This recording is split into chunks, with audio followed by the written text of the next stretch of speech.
Welcome everyone, and thank you for joining us today for the Future-Proofing Business through DE&I, Diversity, Equity and Inclusion. My name is Ryan McPherson. I'm the Regional Director for the Middle East, Africa, CIS and Russia. And it's a real pleasure to bring this webinar to you today in conjunction with Lonadec.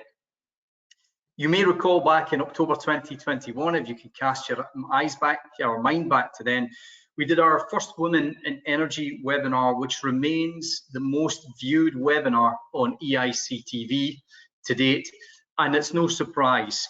I think it's great when we see various initiatives. A few weeks ago, we all celebrated International Women's Day, which I think is tremendously important. But what is equally important for me anyway is to keep this dialogue going throughout the year. And I think events like today help to do that and make sure it's front and center that we're all looking at. Keeping diversity inclusion at the center of an organization can improve practically every part of the business. And I think you'll hear that from today's speakers as well. The most financially successful organizations are those with the most extensive diversity, equity and inclusion programs. This is proven. You'll see the statistics. I'm sure you'll hear more about this today as well. In fact, McKinsey report, a recent one, spoke about how the most diverse organizations are now more likely than ever to outperform the less diverse peers in terms of profitability. Companies also with more than 30% women executives are more likely to outperform companies where this percentage is in the lower quadrant. And in turn, these companies are more likely to outperform those with even fewer women executives or none at all. In frank, a dedicated DE&I strategy will increase your value, appeal and credibility among today's stakeholders. DE&I metrics are now being viewed obviously as part of a wider ESG strategy, which has been used by stakeholders and investors to assess future success. I think it's only a matter of time before this is starting to impact every organization. So I commend everyone on today's webinar for coming in to find out more about it. I'm with you on that. I look forward to today's webinar. I'm extremely proud to play a continued role in facilitating the development and sharing of information. And I think it's a real pleasure to have everyone here. In terms of some housekeeping, you are kept on mute. It's a listen only, but there will be an opportunity for questions. So at any time you have questions, you can put them into the chat function. And my co-presenter for today, Dr. Ibalola, will ask the questions to the panel and in fact, may be able to answer some of the questions herself. On that note, it is now my absolute pleasure to hand over to Dr. Ibalola Ameo, the Principal Consultant for Lonadec Global Services, who will moderate today's session. Welcome, Dr. Ibalola. Good morning, afternoon and evening, everyone. Happy International Women's Month. Thank you to EIC and Lonadec Global Services for the honor of moderating this session. Today, I'm excited to be discussing with my panelists sustainability, diversity, equity, and inclusion in supply chains as a strategy to future-proofing businesses. The 2022 Supply Chain DEI survey from Gartner's and the Association of Supply Chain Management finds that 75% of supply chain organizations consider gender, demography, ethnicity, race in their D&I strategies and objectives. 40% of these organizations are working on specific supply chain DEI initiatives, with 62% of supply chain organizations looking at dimensions of ethnicity, race as part of their recruitment strategy.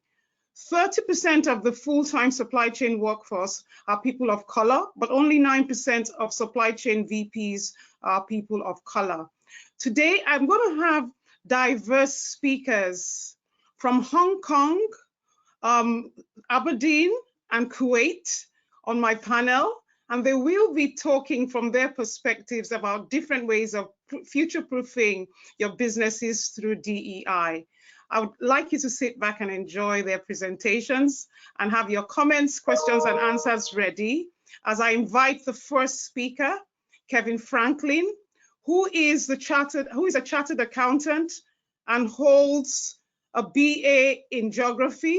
He has over 30 years experience in leadership and has been involved in including DI activities in aviation technology training with focus on ESG compliance. He's the managing director of LRQA based in Hong Kong with core competence in risk management and mitigation with a focus on sustainability. Welcome, Kevin. Thank you so much, Dr. Ibalola, for that very kind introduction. Thank you to Lonodec for this opportunity and to EIC as well for, again, this platform and the opportunity to share a bit about my own journey and the journey of LRQA and Elevate. As you've kindly introduced me, I'm the Managing Director for Advisory for LRQA and came into LRQA roughly a year ago through an acquisition of a company called Elevate. I've worked in sustainability, ESG, and supply chains now for around 25 to 30 years, as you kindly pointed out. And within that, most of the time was spent out of the UK, but roughly 6 years ago, moved to Hong Kong at the nexus of supply chains, basically, and have had a lot of opportunity there and to work really closely in some of the key supply chain geographies globally. If you don't mind taking us on to the next slide, perhaps I can just talk us through briefly the scope, next slide as well, of the session together today. We've planned to really take you through two key different chapters, if you like, in the history of supply chains and ESG. The first will really reflect on 2022, some of the key risks at a very, very high level, and then 5 to 10 of the key trends that we saw manifesting during the year. We'll talk broadly from an ESG perspective, but we will give particular insights into aspects of DEI, which are very prevalent across supply chains, just by virtue of the nature of supply chains that are, of course, global, right, reflecting all of those key markets and all of those different workers from all of those markets around the world. After I've given that high-level overview, I'll also touch briefly on some of the expectations for supply chains and ESG in 2023, operating in a much more stringent regulatory environment. Perhaps if we can move on to the next slide. At a high level, Elevate and LRQA as a business compile a global view of supply chain risk across all geographies. Typically, this view takes into accord multiple different aspects of ESG, health and safety, environment, business ethics, and management systems. Very simply, this allows us to paint a picture of the world through a red, amber, or green, or similar to what you see here, lens. And what we've seen over the last 10 years or so was a progressive increase in supply chain performance from an ESG perspective. However, this has deteriorated, particularly as we moved into the last 3 years. We're now at a point where supply chain risks around ESG metrics, particularly the social, health and safety risks, are deteriorating, partly due to some of the factors that I'm going to talk to you about in this call. What that means is that for businesses on the phone, dealing with supply chains, dealing with ESG, which are increasingly prevalent issues for the energy industry, it's now something that is front and center and at the C-suite level from an agenda and day-to-day risk management perspective. Moving from here, let's talk about some of the key risks that influence and shaped 2022 before then going on to some of the next steps in terms of expectations for the 2023 calendar year and beyond.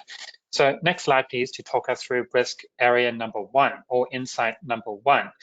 Something that everyone on this call was very, very familiar with, and some of you will have already been recovering from in 2022, but some of the key supply chain markets were still very much wrapped up in COVID, particularly China and a number of the neighboring markets. So during the course of last year, we saw a lot of supply chain disruption as a result of COVID, a kind of bumpy return to some kind of new normal progressing during the course of the year. What is most material about COVID in particular is that it meant it was more difficult to access suppliers to evaluate ESG or to evaluate DE&I and DEI related compliance issues. It also meant that for auditing or for supply chain engagement, all of that was much more difficult because so much of it had to be done remotely. In addition, because of COVID and because of some of the pressures businesses were under, sourcing or requests for production were up and down and very sporadic. It was much more difficult for suppliers to manage their production capacity. This meant that actually a lot more pressure was put on suppliers in terms of wages, working hours, meeting margins, and meeting their profit or cost expectations. As a result, there were a number of increased infringements in the ESG space. And one of the key ones that I want to highlight here is the topic and issue of transparency, which is really front and center and should come right at the beginning of any ESG or DEI agenda. Most notably, transparency is our ability to get truthful wage, working hour, and other data from suppliers. What we saw in the graph over here is that during the COVID time, that transparency rate dropped, in particular in countries like China. And that was because of this difficulty that suppliers had to get stuff done and produced on time, or pressures around margins that led to them being more reluctant to disclose accurate wage, working hour, and other data, and inadvertently led to the masking of a lot of supply chain ESG risk. Now that this is actually reverting back to kind of a pre-COVID transparency rate, which means things are improving, we're starting to see a lot of more ESG risks coming to the fore from a supply chain perspective. So this is a key issue for us to be aware of as we go into 2023, because it means that the risk profile may look again worse this year, necessitating increased risk management engagement. Let's move on to trend number 2, which is really relating to political instability and the impacts of exactly that: stability, instability, wars or equivalent political unrest on supply chains.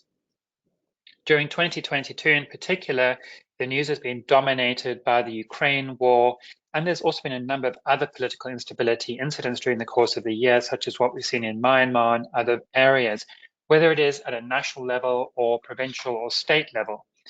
As a result of this political instability, we've seen increased numbers of migrant workers, which again could take various different ethnicities, and those migrant workers, whether they're male or female, are again at heightened risk in the supply chain environment. Very good examples of this are migrant workers from countries like Bangladesh, Nepal, Pakistan, to locations like Malaysia, for instance, where they may have paid a fee for a job. This is both male and female workers, and those fees increasingly are classified as a form of modern slavery or bonded labor. Now a key issue in supply chains from an ESG and DEI perspective that need to be addressed. Obviously, the Ukraine war has led to large numbers of migrant workers, even into historically lower risk regions such as Germany or other parts of Europe, which means that it's something we really need to be on the lookout for during the course of this year from a risk perspective, a supply chain, an ESG, and a DEI perspective. Moving on to topic number 3, which is relating to economic concerns and the pressures that that puts onto supply chains. Again, many of us are living with this on a day in, day out basis, increased inflation rates, and a lot of economic challenges across pretty much all key markets globally. The same kinds of challenges we see in locations such as the US, Europe, are also manifesting in supply chains because they put increased pressure on factories and manufacturers to produce at a lower cost. Production at a lower cost often pushes workers into scenarios where they may be asked to do additional hours, or where actually there may be underpayment of wages. So one of the things that Elevate/LRQA does on an annual basis is actually compiles a risk index on a 0 to 10 scale that tracks and trends. Here you can see wages and working hours, and scores it on a 0 to 10 scale, where 0 is really bad and 10 is really good.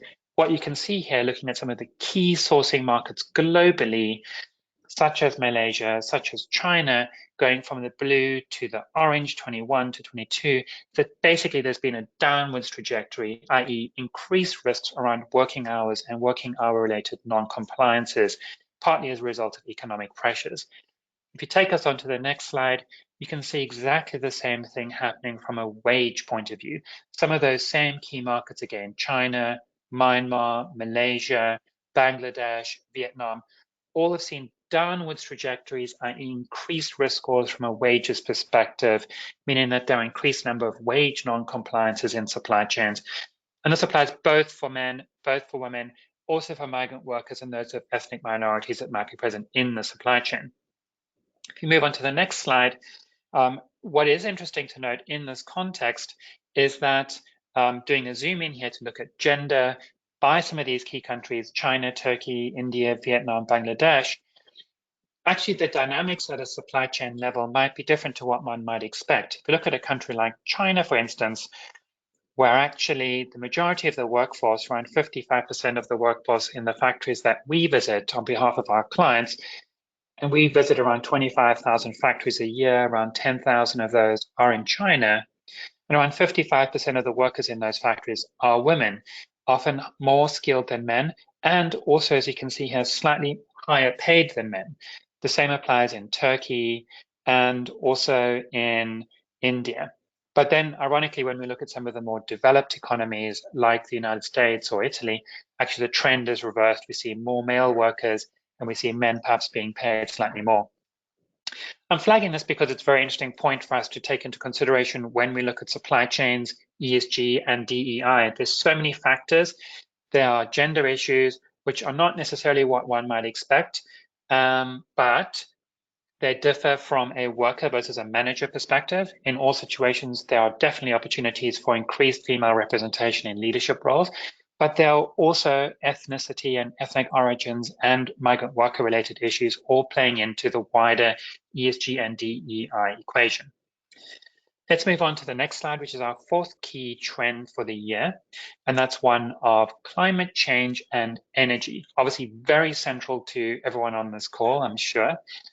Climate change incidents and events, again, were front of mind from an ESG perspective and a global societal perspective throughout really all of 2022. But what's really compelling during this period of COVID and as we go into 2023 is there's been a huge investment in renewable energy. We hear a lot more about renewable energy during the course of today. And that big investment in renewable energy as a whole for our society and our wider trend towards kind of net zero has also meant that there's been a deeper focus on renewable energy supply chains, in particular looking at the supply chains for, well, wind, solar, and also for some of the other aspects of the renewable supply chain, such as batteries, moving over to kind of cobalt and DRC, etc. Ultimately now, when we look through the lens of those renewable energy supply chains, we're being to actually do a lot of work around supply chain, social compliance and due diligence, looking at, how those solar panels were manufactured, what were the ESG standards in the factories. Same may apply for other parts of the renewable energy supply chains. And again, this really raises, again, the profile for wider ESG issues and also for DEI issues in the full end-to-end value chain associated with the renewable energy industry. Moving on to trend number 5, which is an interesting way to kind of round out this conversation because I could have almost done this one first, but that's namely that there is an increased plethora of legislative pressure relating to supply chain ESG. So many of you on the phone will be aware of this, and I'm sure we'll touch on it during the rest of the session. I've flagged just a few of these, such as the Modern Slavery Acts in both Australia and the UK, the Uyghur Forced Labor Protection Act in the US, the supply chain legislation in Germany, and. There's an increasingly large scope of ESG, supply chain, modern slavery related legislation that requires supply chain due diligence, compliance, reporting, and disclosure around the practices in each of those respective areas on a public and annual basis, both to investors and also increasingly to regulators. All of this raises the bar for ESG supply chains and DEI. And on to the next slide, if you don't mind. With this really as the kind of overarching risk profile and trend, flagging the top 5 key issues, there were a couple of other key items that we wanted to just flag, as well as they certainly influence how supply chains, ESG, might be managed moving forward. Topics like artificial intelligence, ChatGPT, tools that can play into a risk management program, help us to identify risks on a day in, day out basis. Topics such as quality, topics such as your program design and scope, and also obviously the urgent need to be able to attract and retain talent in supply chains across all genders and ethnicities to do exactly as Ryan clearly outlined at the beginning, drive the performance of supply chains to the next level. In terms of responding to these, maybe if I can just move us forward, actually 2 slides, I might skip a slide in the middle because I'm conscious of time. If I skip this slide and take us on to kind of the response. So if you kind of think of that first section, really is an update on risks, trends, and the types of exposures that businesses may face. This last 2 slides will really flag a couple of the structures really around then risk management and the expectations for business that you will start to need to implement to ensure that you have the right sort of protocols, compliance, and other systems set up in your businesses to manage supply chains effectively. Ultimately, what we're looking at is a program for supply chain ESG management. That program, as we flagged here, should really cover really these kind of 7 key areas of strategy, materiality, reporting, internal alignment, governance, supplier engagement, obviously environment, as well as transparency and traceability.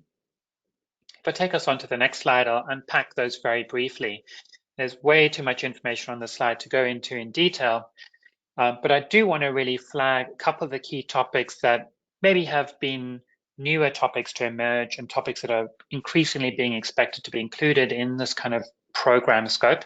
Again, on the top, you'll see those same different 7 areas that I flagged: strategy, materiality. This is basically the overall structure of a supply chain ESG compliance program that you might roll out as a multinational organization. And then you can see the respective sections within each. There's some really key new items, such as technology and the role of technology in strategy development, such as also the need for deeper, more stringent reporting and assurance. That includes, of course, on ESG and DEI related matters. It includes also, for example, you can see deeper insight into purchasing practices and how purchasing practices might influence and shape supply chain ESG outcomes, as well as the need for deeper dive investigations into ESG, as well as the deployment of grievance mechanisms. I flagged DEI here particularly because whilst before it wasn't called out as a separate section within ESG, it is increasingly one where we see companies deploying deep and really focused programs to ensure that they're building robust and resilient supply chains and deep, robust, resilient engagements with suppliers that are oriented around reflecting that diversity and inclusivity imperative. And of course, all of this needs to be done in a way where it supports disclosure, reporting, traceability, and where when a business reports on what it's doing, it's evident that that is backed up with a deep program that is robustly assured from a wider ESG perspective. Overall, just moving on to the very last slide before I kind of pass back to Dr. Ebalola, I really do want to just highlight the fact that ESG, whilst it's been kind of very much an emerging issue over the last 15 or so years, is now here to stay. It's deeply entrenched into the world of the regulatory environment, into the world of investors. Most of the companies on this call, I'm sure, will have ESG programs of various forms, and increasingly that will start to include and really push the DEI imperative, both within the value chains of those businesses that are implementing it and directly into the supply chains at tier 1, 2, and below. Just like Ryan mentioned before, there's a very clear imperative and there are clear evidence that suggest that ESG is good business and good business practice is here to stay. With that, I'll pass back to Dr. Ebalola. Thank you so much. Thank you so much, Kevin, for sharing your perspectives and looking in depth at ESG and relating diversity, equity, and inclusion to ESG. I mean, whatever systems you put in place, whatever strategies you put in place, the people matter. And the more diverse the people are, the better the systems and the processes will be executed. So on this note, I'm going to move from Hong Kong to Aberdeen by inviting the next speaker, Sarah Miller. She's a marketing executive, business development growth manager for Oppergy, Scotland. She's a professional networker who is exceptional at spotting new business opportunities and pursuing them to a successful completion. Such an outstanding name, experience in oil, gas, and now offshore wind. Fantastic accolades, Sarah, and the floor is open to you to make your presentation. Thanks so much. Thank you, Dr. Ebalola. That's a very kind introduction. So, hi everyone. As was alluded to, my name is Sarah Miller, and I'm here to present my own thoughts and experiences on the topic in hand, which is the future proofing of business through DE&I. I come from a very zoomed in perspective of my own particular industry, which is offshore renewables.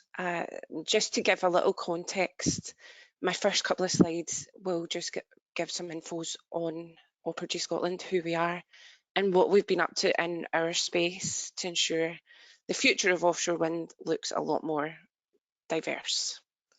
Next slide, please. So first of all, like I said, just a brief introduction to Oppergy Scotland. So primarily, we are one of the UK's leading clean energy consultants, covering a broad spectrum of industries from nuclear through to green hydrogen. Though we're young of age, the collated experience in-house is very well established, and my own primary focus is the offshore wind supply chain, predominantly here in Scotland, but with a wider eye to the UK and beyond. So we work across all tiers of the supply chain and from a variety of viewpoints. So we support the public sector organisations such as the Crown Estate Scotland, BEIS, the UK government to deliver strong strategies and policies to support supply chain growth.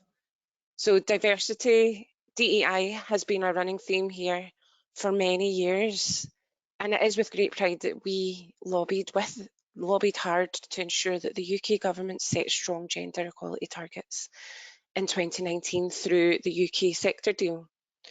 And what the sector deal is, to give a brief introduction, we'll go into it a little bit more in detail. So that was an agenda set by the UK government to ensure the future of predominantly offshore wind, but clean energy in general, through the setting of quite strict and quite ambitious targets to ensure that there was a high percentage of local content here in the UK, that the workforce was skilled, that the workforce was diverse. So one of the key targets within the sector deal was predominantly around gender equality, and we'll go into that in a little bit more detail later. So we also support the developers, so the guys that are out there building these wind farms. We support them with their aims towards the 60% local content, which is the target set through the sector deal. And we do that in a multitude of ways by studying and providing data on today's supply chain and where investment is needed to ensure projects are a success. And then lastly, we also work with individual companies, members of the supply chain, small, big, tier 1, tier 3, mapping out their own potential, mapping out their own growth pattern within the industry. Next slide, please. So altogether, Oppergy is, we're one slide on, yeah. We're passionate about the success of the renewable energy sector, and through constant support and guidance from our strong team, we aim to ensure that it's a thriving and diverse workforce in the future. So back in 2020, shortly after the inception of EC20 at the time, which is now Oppergy Scotland, we formed a network called Full Circle 21. Is it possible to go back one slide, please? Thank you. So it was formed to create a comfortable, safe gathering place for people of all backgrounds to learn and grow in confidence.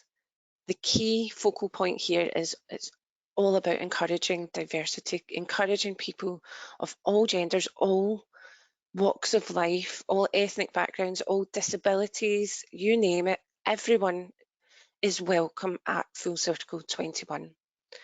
And what we do there is we offer free courses, we offer a mix of online training programs, personal improvement programs, and in-person meetings to encourage buddying, mentorship, and just encourage friendship and encourage everyone to ensure that they're on a level playing field and we're seen as people rather than gender or ethnicity. We need to eradicate those barriers.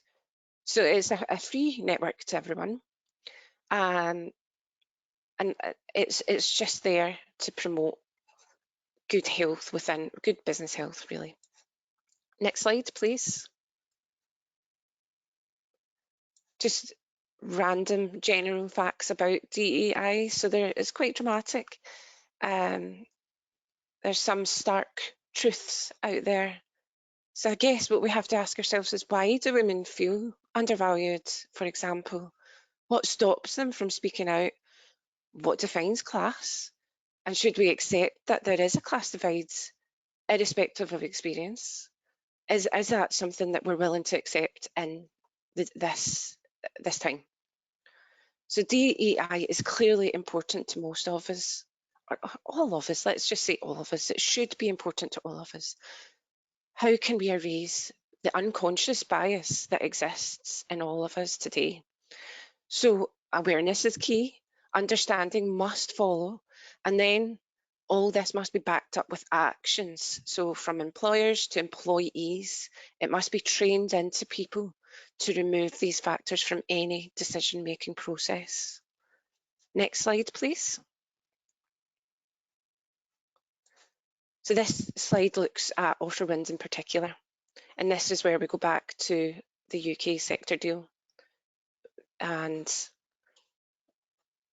looking very directly at my own industry, and of course being a proud member of the 18% club, I can categorically say that gender equality is nowhere near good enough.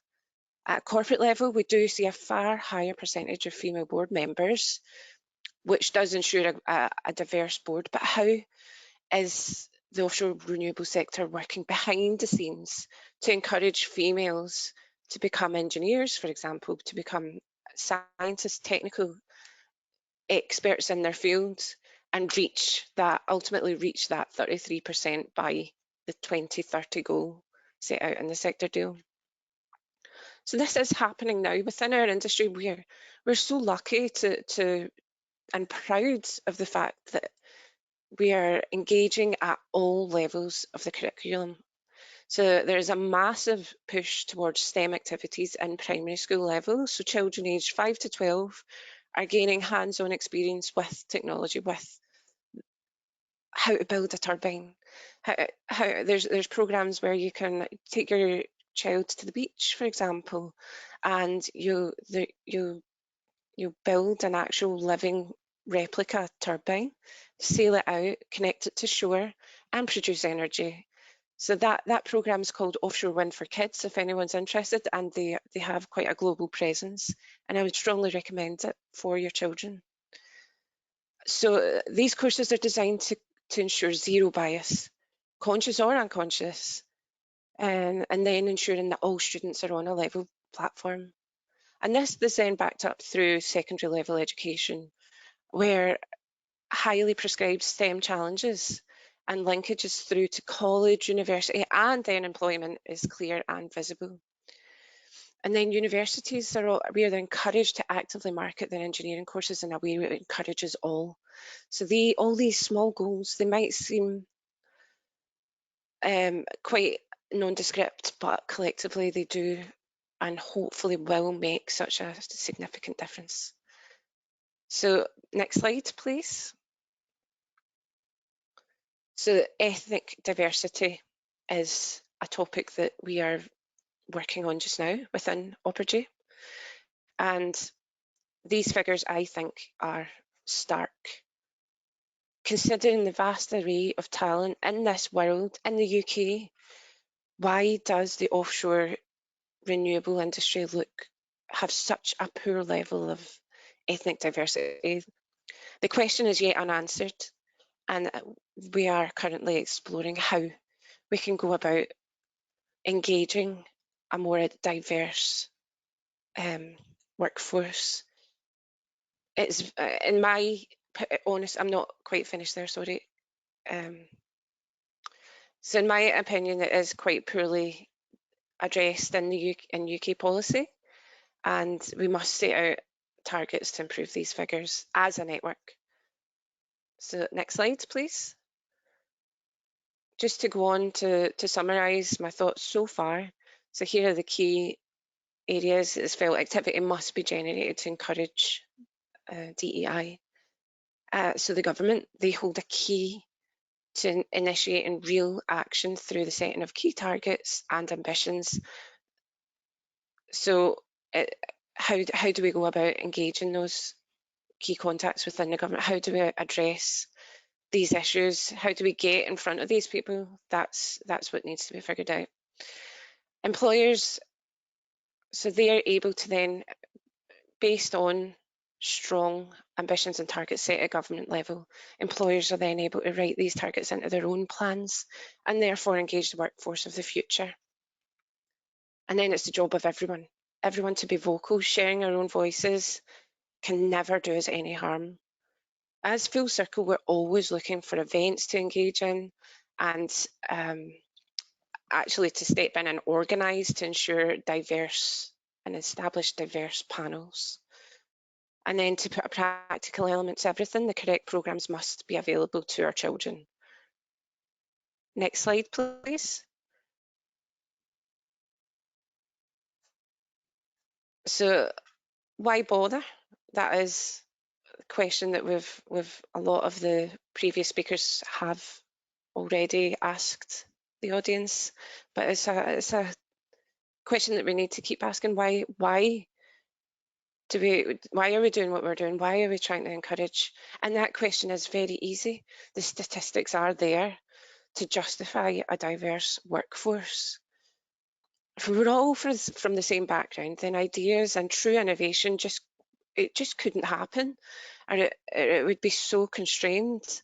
So we all want to work in an environment where we feel heard, irrespective of who we are as people. And then next slide, please. So that brings my own thoughts and murmurings to an end.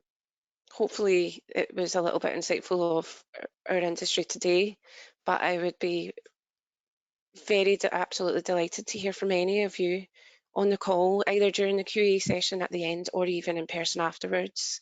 Please don't feel hesitant to reach out, have a look at Full Circle, engage, utilise the services. We are all about growth and we're all about numbers, strength in numbers. So thank you. Thank you so much, Sarah. That was really, really interesting. I love the fact that innovation is a result of diversity. Without the diverse people in the room or at the table, innovation is practically impossible. 33% goal by 2030 from 18% as where requires advocacy, capacity building, and interesting initiatives. So we're going to move from Aberdeen straight to Kuwait, as we invite Mercedes Valquez, who is the chair, Banking and Finance Group, American Business Council. She's also on the Industry Advisory Board of Kuwait College of Science and Technology, a graduate of Product Design, Direction and Management with competency in law, negotiation, and leadership. She's also a podcast host. Over to Mercedes from Kuwait. Thank you, Dr. Ibilola. It's a pleasure to be with all of you. Thank you for having me and for the invitation. And it's great to have a very diverse panel. So good morning or good afternoon to everyone from Kuwait. As Dr. Ibilola had mentioned, I am Mercedes Vázquez, and as you may guess from my name, I am from Spain. I'm a natural bridge builder. As the starting point of this slide recaps, building bridges of meaningful cooperation between different continents is what I do best. And those bridges have been technology bridges and economic-driven value bridges, but also bridges of meaningful value and cooperation through dialogue and ad hoc coalitions that can enable to future-proof businesses in terms of diversity, equity, and inclusion, and to have a mutual understanding for the greater common good. And so if we can please move on to the next slide. Thank you. So a little bit more about me. Over 7 years ago, I took a leap of faith and I left the comfort zone of my nation, Spain, to move to Kuwait in the Middle East. My journey has been quite multidisciplinary in the best of diversity and inclusion principles. And so I have contributed to build 3 e-commerce from scratch to a global audience from Kuwait back in 2015, 2016, when the e-commerce market was not that as developed in the GCC area, which stands for Gulf Cooperation Council countries, which is basically Kuwait, Oman, Qatar, Bahrain, and the Kingdom of Saudi Arabia, for those of you who are maybe in a different geographical area. I have also been very fortunate to work as business development manager with a member of Kuwait's ruling royal family. I have also worked at Microsoft as territory channel manager for small and medium businesses at Microsoft in Kuwait, where I held responsibility for the territory and over 20K companies. As part of my efforts as well to build bridges of meaningful cooperation between countries, I was part of the diversity and inclusion team at Microsoft Spain, which is part of the something called ERG, Employee Resource Group, and I ran for elections worldwide. And I got elected as committee co-lead of the Technical Women at Microsoft Community, which is headquartered in the United States. Right now, as part of my efforts to diversify, just like I believe in economic diversification, I think it's essential for women in STEM in particular, because everything that I'm sharing is my own perspective and view, to diversify our skill sets in order to enable future-proof skills. And so following that motto, I wear multiple hats nowadays. So I am the general manager of ESK Holding, which is my own business in artificial intelligence and cybersecurity, also focusing on ESG. We had launched last week the first certification on ESG in Kuwait for employees of the banking and finance segment. I am also the chair of the Banking and Finance Group at ABCK AmCham Kuwait, which is American Business Council. I'm an industry advisor board member in a local college, and I have my own podcast. So that's a little bit more about me. As I said, views are my own, and I will be sharing with you a story which is my story and my personal take on diversity and inclusion, and along with equity, followed by sustainable data points to elaborate on our conversation. If we can go to the next slide, please. Thank you. So 3 things that I have been doing as part of that effort. The first one, I believe education is the key to reimagine the future. The Gulf Cooperation Council countries have a very particularly high rate of youth. And so investing in the youth is a key priority for every sort of government here, and it's part of their Vision 2030 or Vision 2035, depends on the state.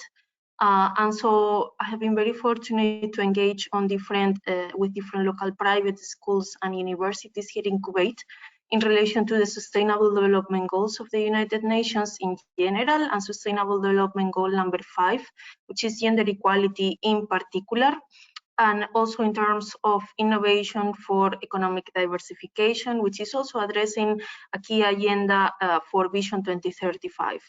The second one will be mentorship and capacity building, and the third one will be a platform of scale. And I will be elaborating more on those as we go along the presentation. If we can go to the next slide, please. So it's quite graphic because if anyone is following anyone through LinkedIn, right, that may seem like what people think it looks like, but what no one really knows, especially for women in STEM roles, is how the journey has been in reality and what did it take for us to get to a certain position. So if we can go to the next slide, please. So some of you may be familiar with the This Little Girl Was Me challenge that was released as a testimonial that supported the development of women and children and encouraged them to start a career in STEM. So it was supported by the likes of Kamala Harris and Melinda French Gates, and it went really viral. And so the purpose was to increase, once again, representation, because as the saying goes, if you can't see it, you can't be it. So therefore, they need to portray more visibility on diverse role models who can serve as an example of what can be achieved for the upcoming generations to come. And so I would say to that little girl that was me to pursue a bigger purpose, not to be silent or silenced, to lean in at the table and to bring in others along. And so that little girl was me. Fortunately, I was educated in a way that no barriers will hold me back. And this is who I am today. And so I'm excited to keep on working and evolving for a better tomorrow, sustaining inclusivity for the greater common good. If we can go to the next slide, please. Now, I would like to provide you with some tangible data points because we know there is a direct interconnection between inclusivity and addressing a global GDP gap. So according to PwC, and this is a public research based on open data, only 5% of leadership positions in the technology sector are held by women. And the reason why I'm specifically focusing on tech is because the reality is tech is pretty much an enabler for every sort of industry nowadays. Every industry is interconnected to technology, dependent on technology, or reliant on technology in one way, shape, or form. And so having only 5% of leadership positions held by women at a global scale, to me was a very surprising data point. Now, according to another public research by Citibank, if we will close that gender gap, it could boost global GDP by $2 trillion US. So it's clear that there is an interconnection between addressing that gap and addressing a global GDP gap as well as opportunity. As we're observing fragmentations at a global scale will require innovation, and we women are half of the population. We therefore require parity in order to be included for the benefit of our global GDP.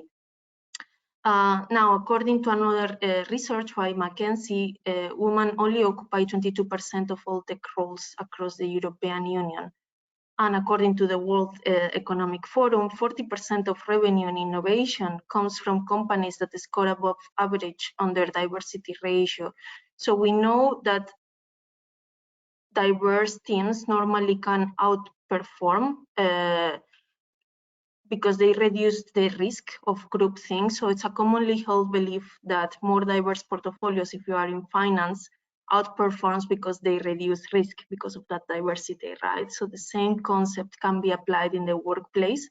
And it's clear by the data points of Citibank, McKinsey, PwC, that the opportunity is real. Now, what will be the local opportunity here in the GCC countries where I am based? It will be the inclusion to boost the non-oil GDP, to diversify the economy, which is a mandate of pretty much every country nowadays, and to achieve economic diversification goals on their agendas for 2030 or 2035, depending on the state member. If we can go to the next slide, please.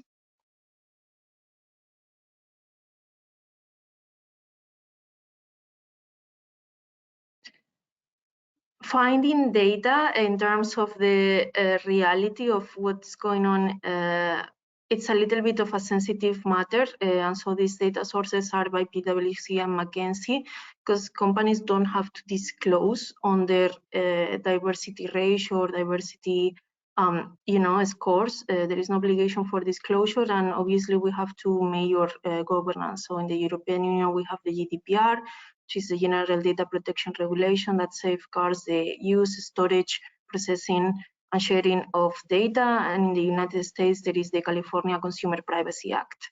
And so what was surprising to me, according to McKinsey, is that in European tech, that of course all of this is regulated according to the GDPR, is that there are two major drop-off points for women in technology, which is at the end of secondary education and at the workforce entrance. And I would also say perhaps in leadership roles when they can't shatter that glass ceiling, which is so called.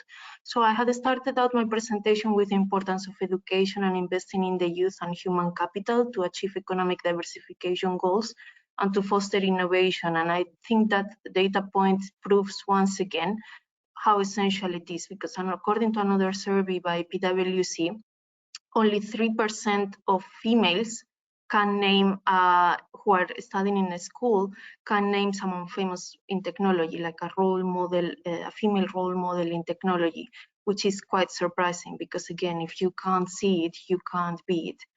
And so I believe making data literacy an organization-wide priority can be an enabler to remove that sort of bias as well, because when we talk about bias, we know how much is at the stake when it comes to influencing decision making.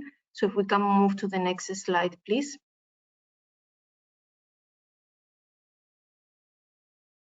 So what have I been doing?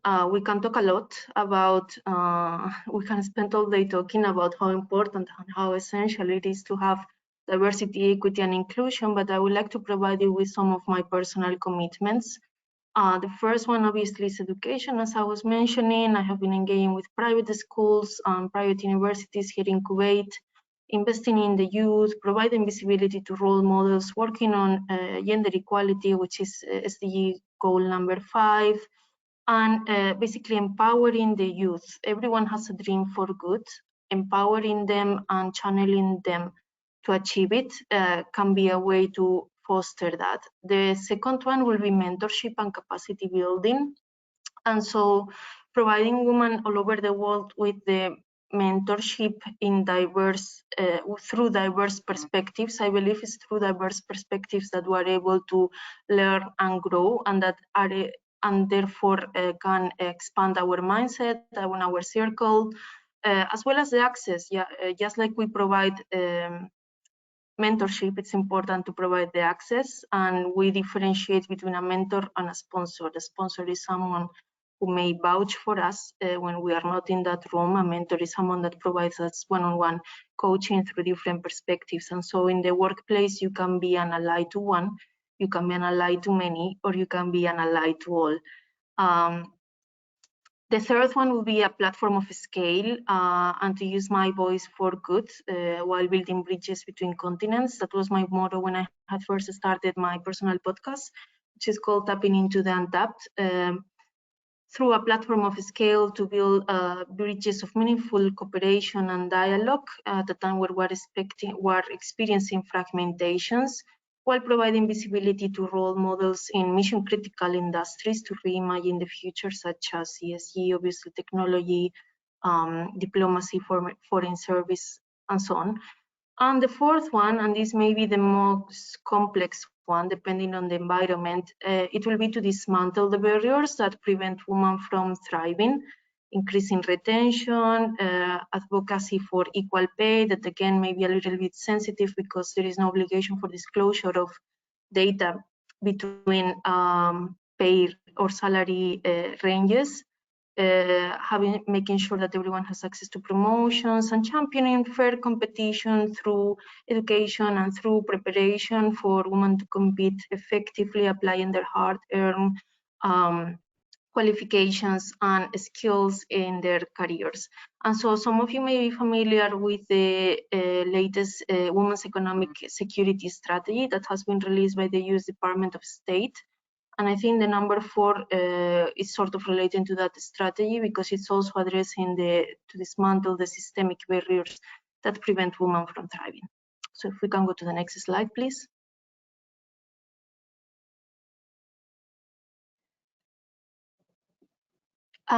What is Ikigai? So Ikigai is the Japanese concept for a long and happy life.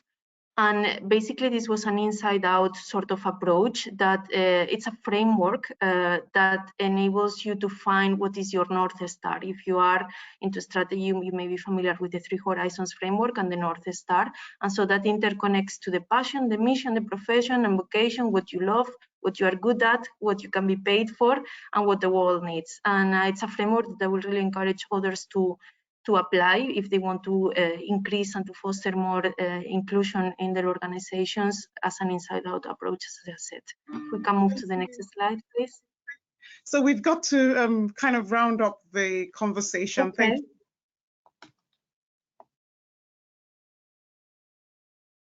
Yes, so let's move till the end, please.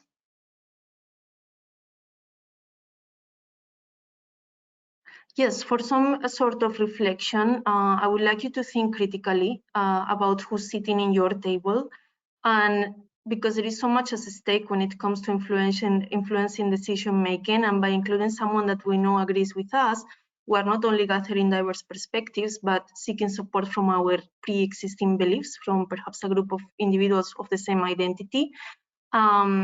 And that obviously does not allow for innovation and unique perspectives to come to surface. And so thinking critically about the data you're collecting is essential. Expanding the circle of who's in the room to question, build, and monitor responsible data as well. And that requires data literacy, because skilling and reskilling is essential. And nowadays, as I was mentioning, and the reason why I advocate so much for technology is because it's interconnected to pretty much everything we do. And so my key takeaways, just to finalize, will be: number one, empower others to thrive. Number two, realize that people empower people. Number three, it will be to innovate and to be a change catalyst and enable leaders to lead, as simple as that. It was a pleasure to be with you today. Sorry because of the time-bound restriction. Thank you, Dr. Ibilola, for having me. I think you are on mute. Thank you so much, Mercedes, and thank you so much for sharing your experience, encouraging us around education, SDG 5, talking about the Vision 2030, 2035 in the UAE. I like the point about this little girl was me, collaboration, mentoring, education, and empowerment. We're really grateful to have you here. We have 3 questions. Could I have the panelists back so that I just give you a minute each to share your views on increasing diversity, equity, and inclusion in the energy sector. And this relates to the Energy Industry Council and the collaboration with Lonadec Global Services. How can we do something tangible and specific that would increase diversity, equity, and inclusion in small, medium enterprises, as well as the energy sector? So I'll just go with Kevin first, Sarah next, and Mercedes, so we round up on time. Thank you. Sure, thank you. So just a quick reminder, LRQA is an assurance provider. So we're a service provider for the industry, doing auditing, certification, and equivalent work, basically visiting sites and visiting suppliers within, obviously, the energy industry supply chain. Point number one. Point number two, obviously, when we're talking about DE&I, let's also just remember to be fully holistic. So diversity referring to all aspects of human difference, social identity, etc., beyond race, color, gender, sexual identity, etc., and so on. Now, same for equity, same for inclusion, being holistic. I want to pick up on, I think, a point that's been measured or mentioned in the call, which is that to do this effectively, we need to start by measuring and understanding where we are. So from our perspective, point number one, when we're visiting sites, supply chain entities, or other entities within the energy value chain, for us, it's all about measuring and tracking where we are from a DE&I perspective at that site, tracking the men and women in different levels of management, the different aspects of diversity in terms of the different ethnicities present, etc., in that supply chain, and across, again, the different levels of management so that we can support businesses to set goals, targets, and objectives to fully represent the objectives of equity and inclusion across the DE&I agenda. Thank you. Could we have Sarah now? Yeah, hi. So from an SME, putting Kevin's work practice into as a foundation level, that creates good systematic approach for SMEs, so it makes them feel comfortable within the DE&I world. But then what they need to do on top of that, once they have a well-informed basis, is reach out, is make the connections and establish good practice and practice what they preach, get involved in the discussions, get involved in groups like the Earth. I'm not saying just ours, but there's plenty of groups out there that encourage diversity and equality. So with a good foundation in place, then they're comfortable and confident to reach out and practice what they preach. Fantastic. And then could we have Mercedes before we round up very quickly? Thanks. Yeah, absolutely. Thank you. So I think I had like to think about it as an employee journey. And so it starts to me since the moment a job posting is shared online from the language that it has. So it's inclusive enough for female or diverse talents to apply. The language is very important to increase that attraction of diversity. Second one will be questioning who's in the room when a decision is being made as a round of interviews. And, you know, what is the diversity ratio of the panel who is evaluating that potential employee, all the way to the moment it's hired, the moment it's gonna be negotiating their pay, the moment they're gonna be negotiating their promotion, moment it's a journey. And so I'd like to think of it not as a tick boxing, just like we say ESG is not just tick boxing, but it's a real walking the talk and practicing what we preach sort of thing. Fantastic. So on this note, I'd like to say a big thank you to all the participants who stayed on this call. It's really interesting to see that DEI should be part of the strategy. And the strategy should address sustainable development goals and look at not just the supply chain, but also where is the organization going? How does it plan to get there? Let's start off by measuring where we are right now and where we want to be, and which of the SDGs will drive our movement, and which partnerships, collaboration do we need to get to where we're supposed to be. And then we need to look at the holistic perspective of who are our stakeholders and how do we accelerate their understanding of the SDGs that drive our business. And let's talk more and work more, as well as measure and implement. We need to engage across geographies. It's been such a pleasure having somebody speak from Hong Kong, somebody speak from Aberdeen. I'm in London, Ryan's in the UAE, and Mercedes is in Kuwait. So we're going to have to collaborate across supply chains, collaborate across geographies, time zones, diverse people, diverse cultures, because the bottom line is that we can only stimulate innovation when we have diverse people at the decision-making table. On this note, I'd like to hand over back to Ryan, who is our host, to say a big thank you. And I would like to say a big thank you to our panelists, Mercedes, Kevin, and Sarah from Oppergy, and as well as Kevin from LRQA and Mercedes from Kuwait. Thank you so much for being part of this. Thank you. Over to Ryan. Well, on behalf of the Energy Industry Council and Lonade Global Services, it's been such a pleasure having you on today. And I hope we've all learned a lot and we have a takeaways and we're going out there to make a difference. Thank you so much.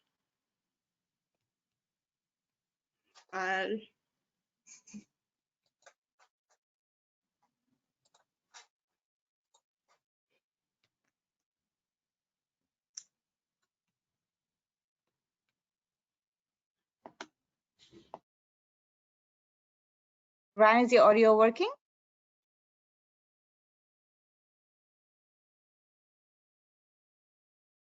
I think Ryan is facing some technical difficulties, Dr. Ablola. No worries. I mean, it's okay. Thank you so much, Ryan. I rounded up on behalf of Lonade and EIC. Okay. Thank you. Bye.